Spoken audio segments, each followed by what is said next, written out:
자, 다시 로마서를 중심으로 말씀을 전하도록 하겠습니다. 지난 4월 첫째 주부터 제가 절기가 있어서 우리 사순절 기간, 종료주일, 부활절 이후, 그 다음에 가정의 달, 마더스데이까지 한 달 이상 로마서를 하지 않았는데 다시 로마서의 말씀을 전하려고 합니다. 로마서 말씀은 늘 말씀드렸지만 굉장히 그 말씀 자체가 굉장히 심도 있고 아주 깊은 하나님의 말씀입니다. 그냥 한번 읽어서는 잘 이해할 수가 없을 수 있는 그런 어려운 말씀입니다.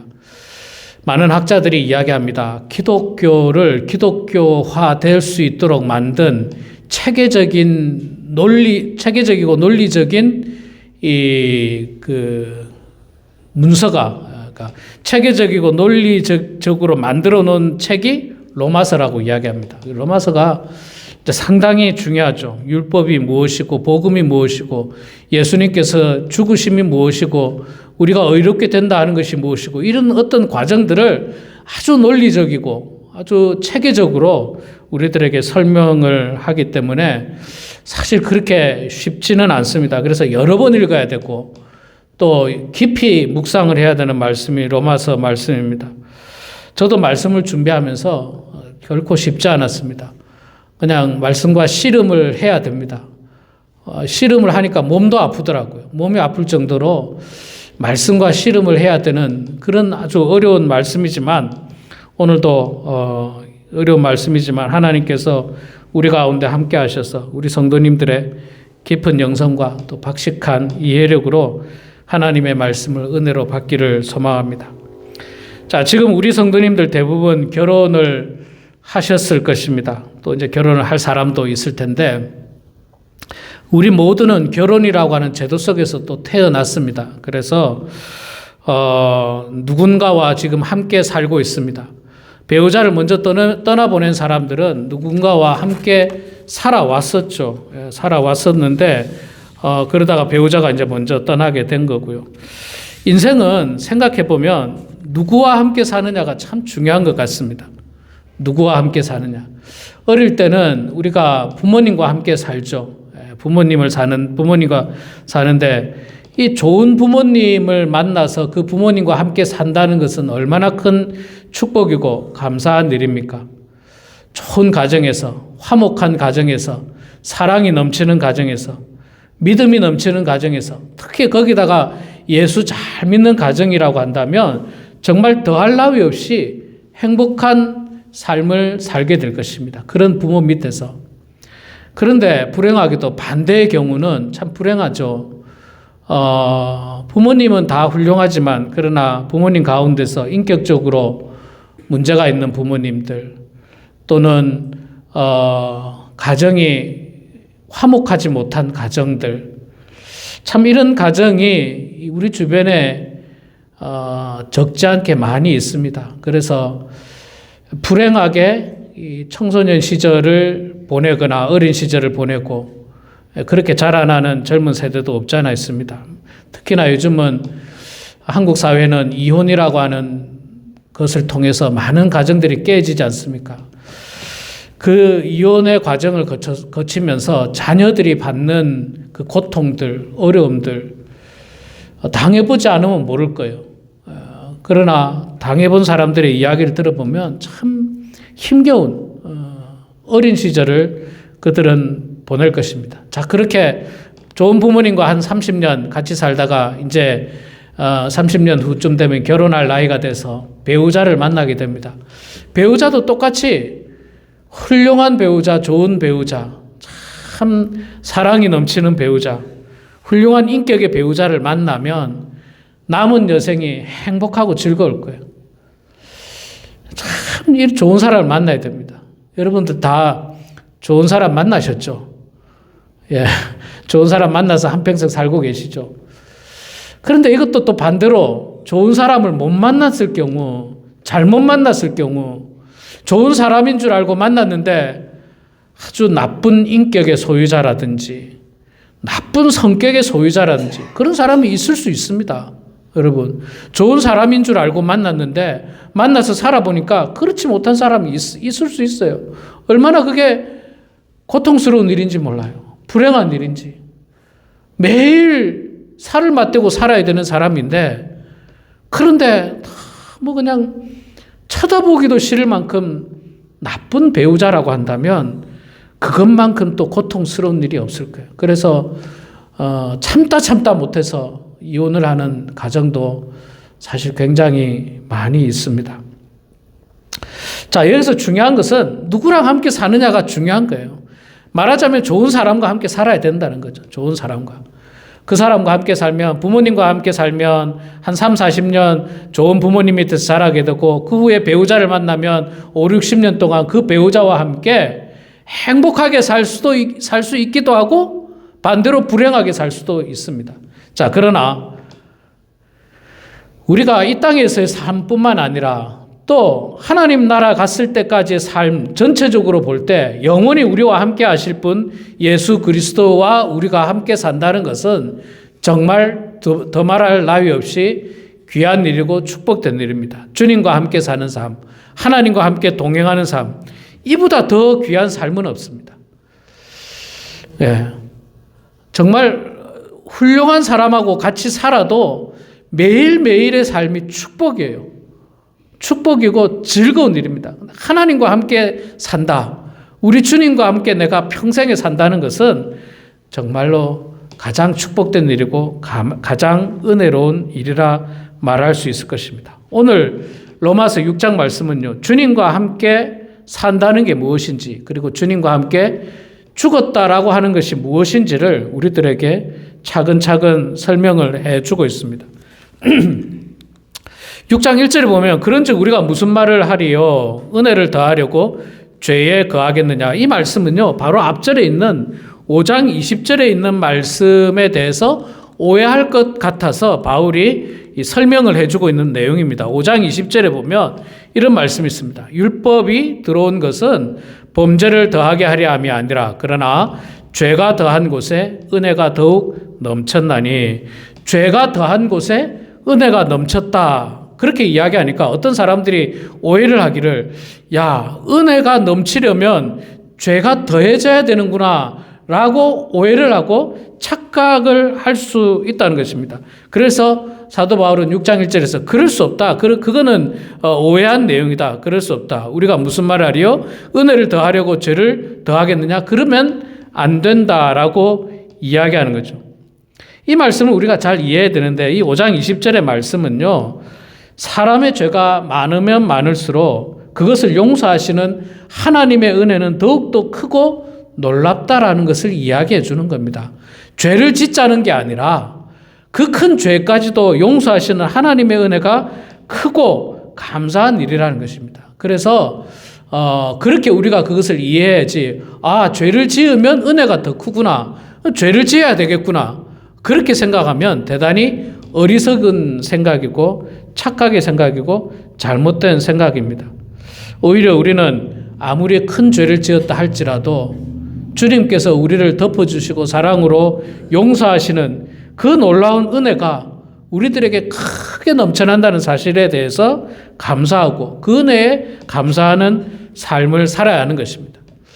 자, 그러면서 세례에 대한 이야기를 하고 있습니다. 1절, 2절에 그럴 수 없다 이야기하고 3절부터는 이제 세례에 대해서 이야기하면서 계속 무슨 이야기가 나오느냐면 그리스도와 함께 죽는다는 것이 무슨 의미이고 그럼 그리스도와 함께 산다는 것은 무슨 의미인가? 아니 내가 지금 이렇게 살아있는데 죽었다니 그게 무슨 말일까? 그것을 사도 바울이 잘 설명하고 있습니다. 차근차근 설명을 하고 있는데 우리가 예수님을 믿는 과정을 이렇게 살펴보면 예수를 믿게 되면서 세례를 받게 됩니다. 아마 이곳에 계신 대부분의 성도님들이 세례를 받으셨을 겁니다. 언제 받았는지 기억이 안 날 수도 있겠지만 언젠가 여러분들이 아마 어떤 경로든지 세례를 받았을 겁니다. 어쩌면 세례 받을 때는 세례를 이걸 받아야 되나 말아야 되나 그렇게 받고 싶은 생각은 없는데 교회에서 자꾸 받으라고 하니까 어쩔 수 없이 받은 사람도 있을 수 있고 어떤 사람은 군대 가서 그냥 나도 모르게 세례 자리에 참여한 사람도 있을 수가 있습니다. 그러나 내가 어떤 마음으로 참여했던 하나님께서는 그 세례하는 세례 과정 가운데 우리와 함께 하셨고 큰 의미와 깊은 의미를 가지고 우리에게 세례를 베푸셨습니다. 나는 별로 내가 세례를 받아야 되겠다라고 하는 강한 의지 가지고 받지는 않았지만, 그러나 하나님께서는 다른 의미를 가지고 우리에게 임하셨던 것입니다. 그래서 어떤 사람들은요, 교만한 사람들은 그래요. 목사님, 저는 아직 세례 받을 때가 안 됐습니다. 아직 자격이 안 됩니다. 제가 옛날에 그랬거든요. 제가 청소년 시절에 교회에서 전도사님이 세례를 받아야 된다고 중학교 시절에 이야기하니까 제가 그랬거든요. 전도사님, 저는 아직 세례 받을 자격이 안 됩니다. 제가 그랬어요. 저는 그때 뭔 교만하려고 그랬던 건 아니었고, 사실은 진짜 좀 자격이 안 된다고 생각했었어요. 그때 교회도 열심도 없었고, 하나님에 대한 확신도 없었고, 사실은 행실도 그렇게 착한 행실하거나 그러진 않았기 때문에 저는 안 받는다고 했습니다. 그렇게 한 3, 4년을 제가 버텼죠. 3, 4년을 버티다가 결국에는 이제 제가 그것이 얼마나 큰 교만이고 얼마나 죄라는 것을 제가 깨달았어요. 내가 자격이 돼서 세례를 받는 것이 아니라는 걸 깨달았어요. 내가 자격이 돼서 세례를 받으려면 나는 영원히 못 받는 거예요. 영원히 세례를 받을 수 없는 거예요. 영원히 나는 자격이 안 되는 사람이기 때문에 그런 거예요. 그래서 제가 잘못 생각하고 착각했어요. 그러다가 그 착각을 깨닫고 내가 세례를 받아야 되는구나. 이 세례가 하나님의 은혜를 받는구나. 내가 이제 자격이 돼서 받는 것이 아니라 나는 여전히 자격 안 돼요. 3, 4년 전에도 자격이 안 됐고 지금도 자격이 안 됐고 어쩌면 앞으로도 자격이 안 될 사람이지만 그런 나를 하나님께서 사랑해 주셔서 나에게 은혜를 베푸시고 죄를 용서해 주시고 세례를 통하여 다시 한번 하나님의 은혜를 깨닫게 하시는 그 은혜를 하나님께서 베풀어 주셨던 것입니다. 자, 그래서 3절과 4절 말씀을 통해서 보면요, 세례는 예수 그리스도와 함께 죽고 연합하는 행위라고 말씀하고 있습니다. 3절부터 나오죠. 무릇 그리스도 예수와 합하여 세례를 받은 우리는 그와 죽으심에 합하여 세례를 받은 줄을 알지 못하느냐. 주님과 함께 죽는 일이 세례예요. 죽는 일이 세례입니다. 나는 목사님 살아있는데요. 예. 세례는 죽는 일인데 우리의 육신이 죽는 것을 말하는 게 아니라 세례를 받는 동시에 우리의 옛 자아가 죽는 거예요. 옛 자아. 과거 죄의 노예로 있던 우리의 마음, 우리의 자아들, 그것이 세례와 함께 죽는 겁니다. 나의 과거의 못된 습관들, 성품들, 악한 마음들, 그런 옛 자아들이 세례를 통해서 죽는 의식입니다. 그래서 여러분, 이 세례를, 사실은 세례가 있잖아요. 우리 장로교 같은 경우는 세례를 대단히 약식으로 합니다. 약식. 간단하게 합니다. 어떻게 합니까? 장로교에서는 이제 머리에 물을 얹어서 성부와 성자와 성령의 이름으로 세례를 주노라 하고 세례를 합니다. 그런데 사실 저는 개인적으로 보면 이게 약식이라고 생각해서 세례보다는 물에 완전히 잠기는 침례 의식이 사실은 어떻게 보면 훨씬 더 의미가 깊어요. 의미가 깊고 훨씬 더 좋다고 생각합니다. 제가 개인적으로 볼 때는. 그게 어떤 신학적인 어떤 여러 가지 어떤 논쟁거리는 있을 수 있어요. 그러나 예수님께서 여러분 어디서 세례를 받으셨고 어디서 세례를 베푸셨습니까?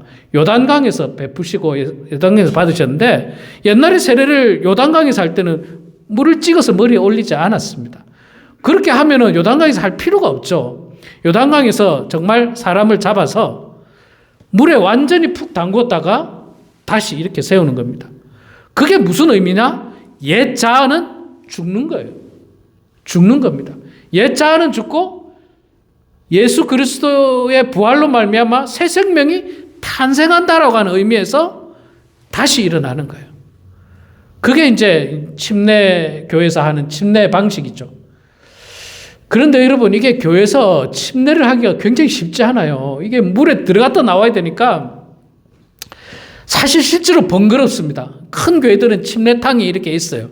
교회에 이렇게 옆에 침례탕이 있어서 할 수 있습니다. 그런데 이게 또 교회 나올 때 우리 특히 여자 성도님들은 뭐 머리도 하고 뭐 메이크업도 하고 뭐 이렇게 교회 나왔는데 이걸 물에 푹 담궈버리면 이거 뭐 굉장히 불편하잖아요. 이게 굉장히 불편합니다. 남자는 뭐 그래도 뭐 괜찮을 수 있지만 굉장히 불편하고, 또 큰 교회는 침례탕이 있지만 작은 교회들은 그런 게 시설이 없거든요. 시설이 없다 보니까 뭐 저기 어디 비치에서 하는 데도 있고 레이크에 가서 하는 사람도 있고, 그런데 막 레이크에 가면 또 막 사람도 많고 막 그렇잖아요. 막 비키니 입은 사람도 있고 막 별별 사람들 다 있으니까 좀 분위기도 안 나고 좀 모양이 좀 안 나는 부분이 없잖아 있습니다. 그리고 또 야외에서 하게 되면 이게 또 여름에만 해야 돼요. 여름에. 추운 겨울에 나가서 할 수는 없잖아요, 여러분. 그런데 세례라고 하는 것은 필요할 때 해야 돼요. 필요할 때. 겨울이든지 여름이든지 해야 됩니다.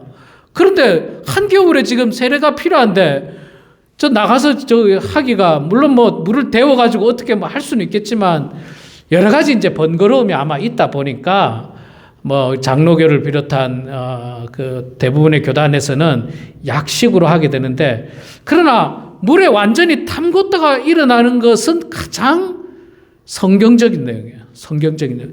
옛 자가 죽는 거예요. 물속에 들어와서 완전히 죽는 거예요. 옛 자는. 나의 과거의 못된 습관들, 악한 생각들, 나쁜 마음들은 다 죽는 거예요. 죽고 그리스도의 부활과 함께 새 생명이 태어나는, 이게 진짜 세례인 것입니다. 침례인 거예요. 세례.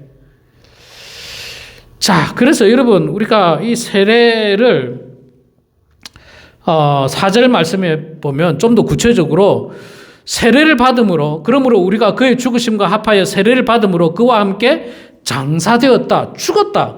완전히 죽었다. 장사되었다. 이제는 뭐 더 이상 산 것이 아니라 나의 옛자는 철저하게 완전히 죽었다라고 이야기합니다. 그러나 거기서 끝은 아니죠. 거기서 끝은 아니고 계속해서 이야기를 하고 있습니다. 이는 아버지의 영광으로 말미암아 그리스도를 죽은 자 가운데서 살리심과 같이 우리로 또한 새 생명 가운데서 행하게 하려 함이라.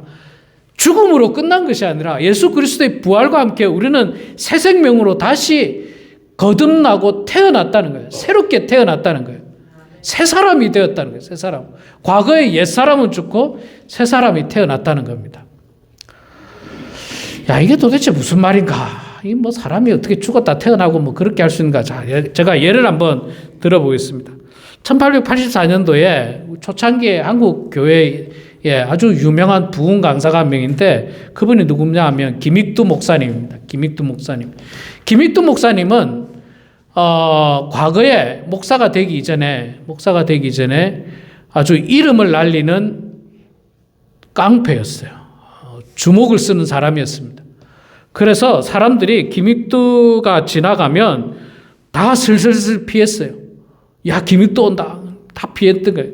다 피하고 사람들이 굉장히 두려워했습니다. 아주 무시무시한 깡패였습니다. 그런데 그가 1907년 평양 대부흥운동 때를 즈음해서 그가 은혜를 받고 예수를 믿기 시작하고 거듭난 인생이 되었습니다. 완전히 변화된 인생이 되었습니다. 그래서 과거에 거칠었던 성격이 없어지고 정말 예수 그리스도로 완전히 새로운 사람이 되었습니다. 그런데 여전히 다른 사람들은 김익두가 변화된 것을 모르는 거예요. 그래서 김익두 목사님이 지나가면 여전히 숨었어요. 김익두가 온다. 벌벌벌 떨고, 야, 저 참 나쁜 사람이 온다. 숨으라. 그러고 숨고 그랬습니다. 그러나 그랬던 김익두 목사님에 대해 사람들이 그렇게 생각했는데, 목사님이 자신이 이제 새로운 사람으로 거듭났다고 사람들에게 설명하고 이야기하면서 이제 사람들에게 복음을 전하기 시작했어요. 예수천당, 불신지옥, 피켓을 들면서 복음을 전하고 부흥회를 인도하고 뭐 이런 일들을 감당했던 겁니다. 과거의 김익두는 다 죽은 거예요. 다 죽었어요. 주먹을 쓰고 행패를 부리고 사람들을 괴롭히고 돈을 갈취하고 그랬던 김익두는 완전히 죽어 없어진 거예요. 없어지고 예수 그리스도로 말미암아 새로운 사람이 태어난 새로운 사람이. 새로운 사람. 그래서 여러분 그 천주교나 또는 성경에도 보면 과거의 사람이 죽고 새로운 사람이 되었을 때 이름을 바꾸는 경우들이 많죠.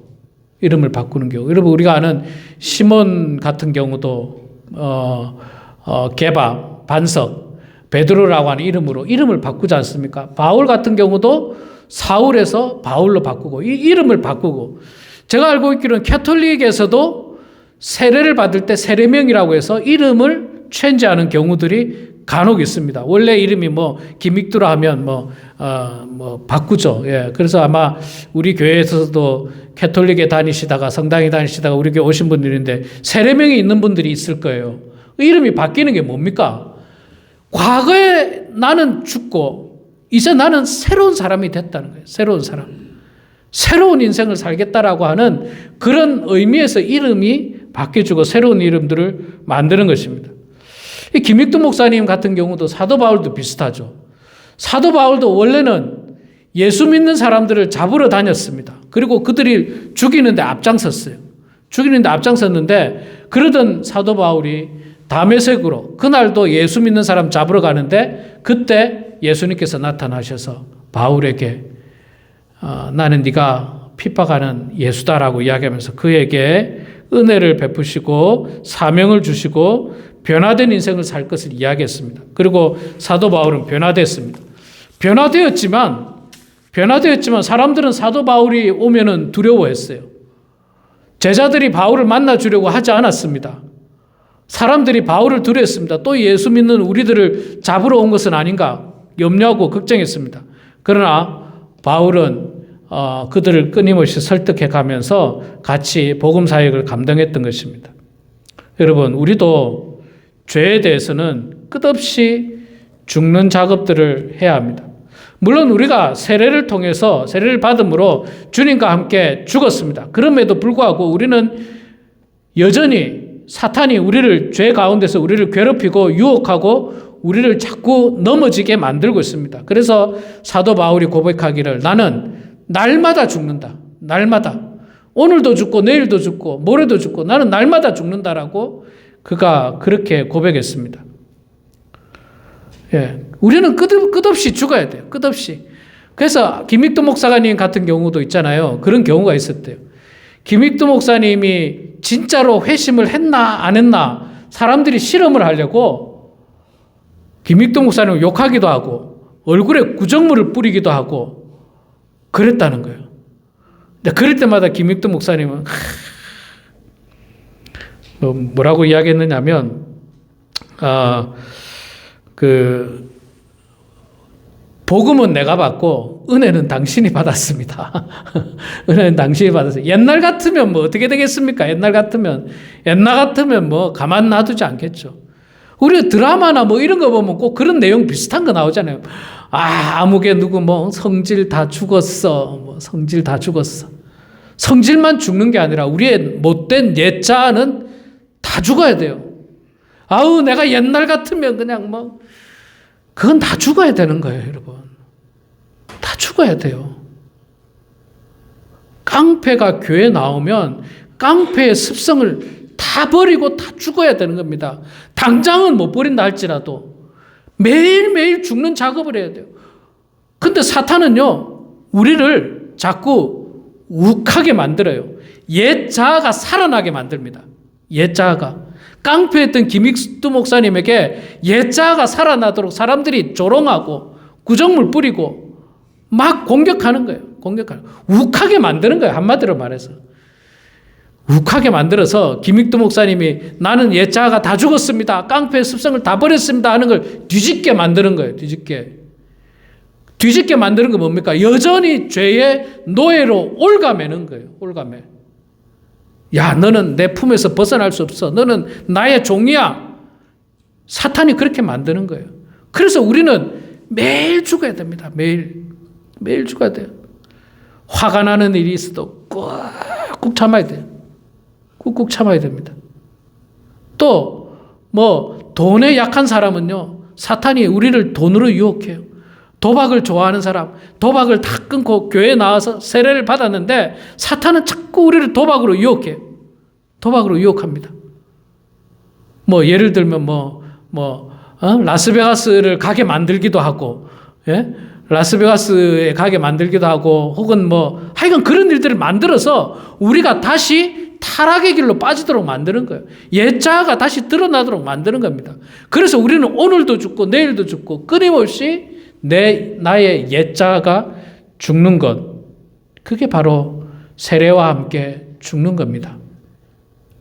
여러분 세례 받으실 때 옛자아가 죽으셨습니까?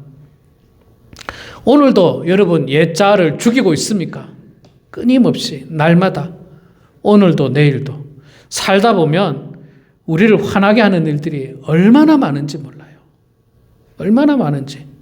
가정 안에서, 교회 안에서, 이웃과의 관계 속에서, 여러 어떤 관계 속에서. 또 사탄은 우리의 약한 부분을 살살살살 긁으면서 공격해요. 돈에 약한 사람은 돈으로, 도박에 약한 사람은 도박으로, 이성에 약한 사람은 이성으로. 예. 그냥 낮잠 한잠 자고 일어나서 옥상에 가서 기지개 좀 펴고 있는데 하필 옆집 여자가 옆에서 샤워를 하고 있는 게 눈에 띌 일이 뭐가 있습니까? 거기에 유혹에 다윗은 넘어가 버린 거예요. 사탄은 그렇게 공격하는 거예요. 하필 그렇게 공격하는 거예요.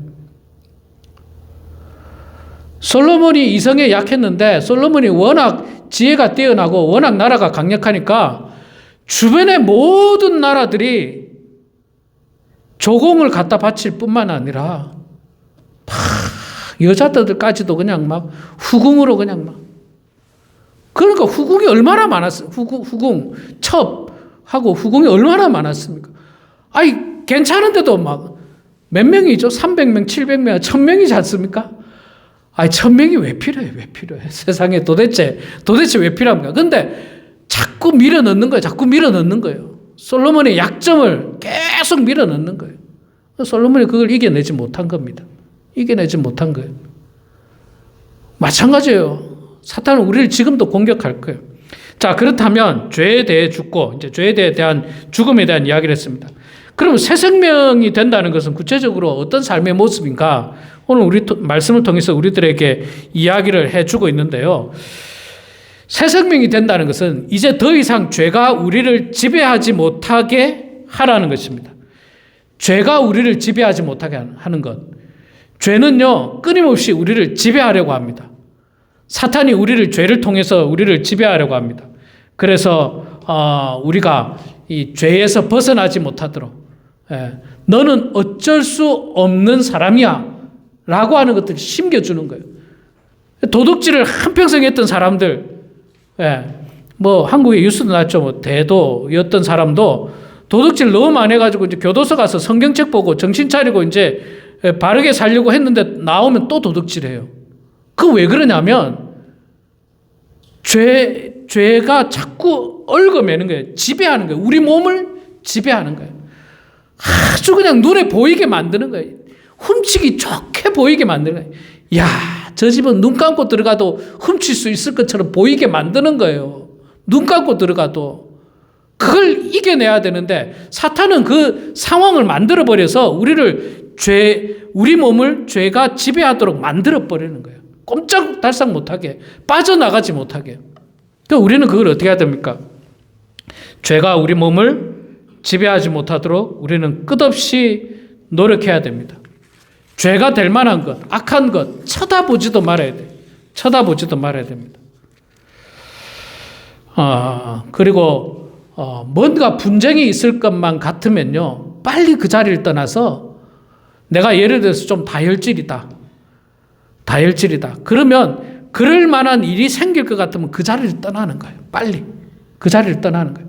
그래서 내가 죄에 내 몸을 지배당하지 않도록 우리가 노력해야 되는 겁니다. 그리고 우리가 죄에 대해서 죽고 새 생명으로 된다는 구체적인 삶의 모습. 두 번째는요, 우리 몸을 불의의 무기로 죄에게 내주지 말아야 됩니다. 불의의 무기. 우리의 손, 발, 눈, 입, 우리의 모든 우리 지체들은 어떤 목적을 가지고 사용할 수 있는 무기와도 같습니다. 발도 무기가 될 수 있고, 손도 무기가 될 수 있고, 눈도 무기가 될 수 있고, 입도 무기가 될 수 있습니다. 어떻게 무기가 되나 제가 알려드릴까요? 손은 더 이상 말 안 해도 되고, 손으로 폭력할 수 있죠. 발로 폭력할 수 있죠. 눈으로도 폭력할 수 있습니다. 눈으로. 제가 말씀드린 적 있습니다. 제가 과거에 한국의 교회에 있을 때 교회가 분쟁을 하니까요. 교회 가서 인사하잖아요. 눈으로 욕을 해요.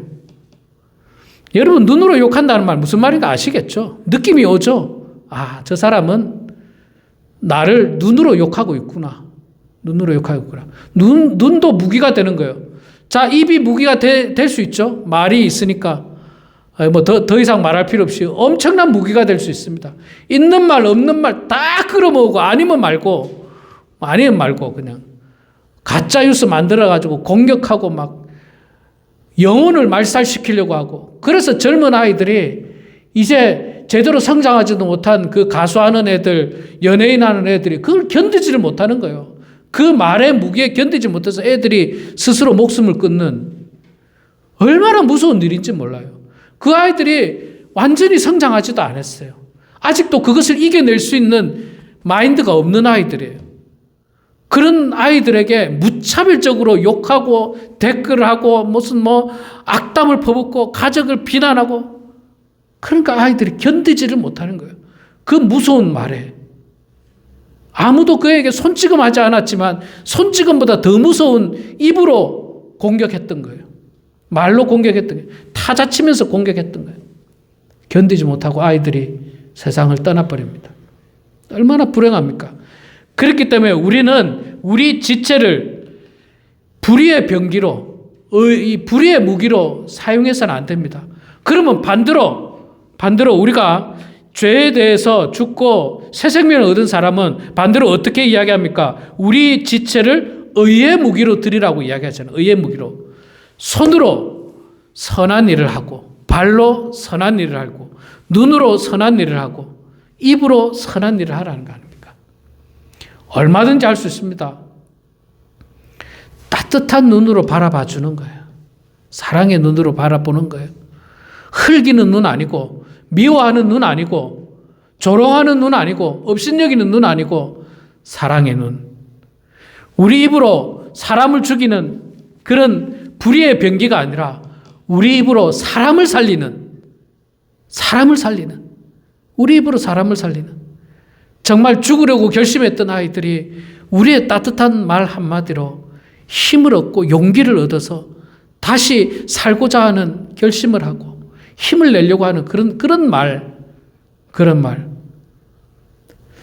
저도 목회를 하면서 참 어려울 때가 종종 있었습니다. 그럴 때마다 몇몇 분들이 저에게 힘을 주는 말들이 있었어요.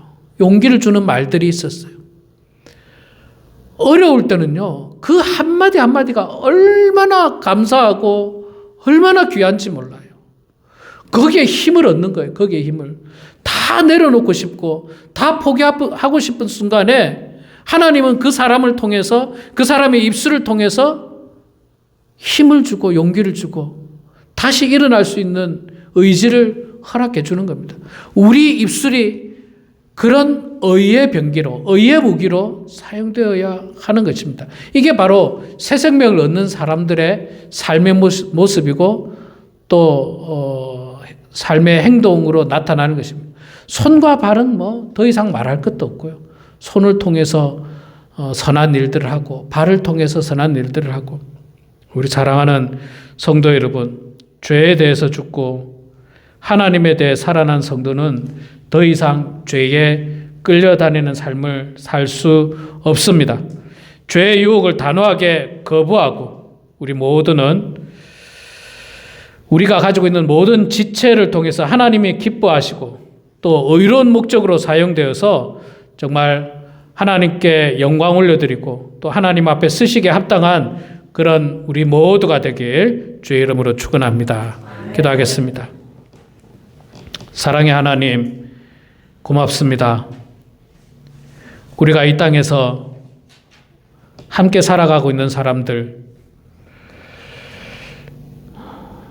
그 사람들을 통해서 우리가 행복을 느끼고 또 위로를 느끼고 평안을 느끼게 하시니 감사합니다. 그러나 사람은 한계가 있음을 고백합니다. 이 땅에서 삶이 전부임을 고백합니다. 그러나 영원히 우리와 함께 하시는 하나님, 영원히 우리와 함께 하시며 우리를 인도하시는 예수님과 우리가 남은 여생 함께 살아가고, 또한 우리가 이 땅의 삶이 끝난다 할지라도 영원히 우리를 보호하시고 우리를 인도하시는 그 주님을 바라보면서 감사하고 영광 올려드리는 저희들 다 되게 하여 주시옵소서. 하나님, 우리 성도님들 대부분 세례를 받으면서 과거의 옛 자아는 죽었음을 고백합니다.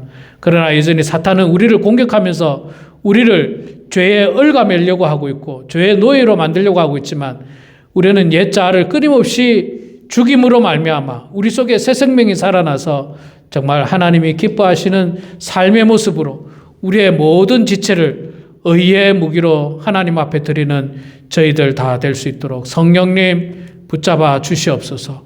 사탄이 우리를 유혹한다 할지라도, 공격한다 할지라도, 함정에 빠뜨린다 할지라도 하나님 능히 이겨내게 하여 주시고 그리스도 안에서 승리하는 인생들 다 되게 하여 주시옵소서. 감사드리며 예수님의 이름으로 기도드리옵나이다. 아멘.